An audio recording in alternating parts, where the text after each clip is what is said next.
Welcome to Sweet Life Beat Life. We hope this video helps. In this video, I will show how to make bagels with Greek yogurt and flour. Combine 1 cup Greek yogurt with 5 cups flour, then mix until a soft dough forms. Knead lightly for about 5 minutes until smooth and elastic. Divide into equal pieces, shape into rings, and chill briefly if sticky.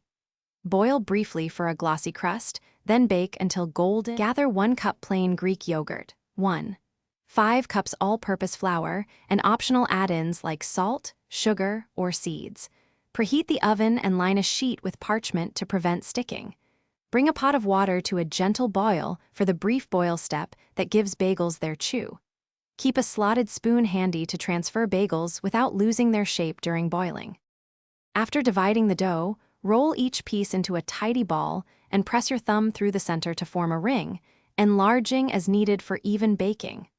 Boil each bagel for just 30 to 60 seconds per side to set the crust and develop chewiness. Transfer to the prepared sheet, add toppings if desired, and bake until golden brown and crisp on the outside. Thanks for watching. Consider subscribing if we helped you.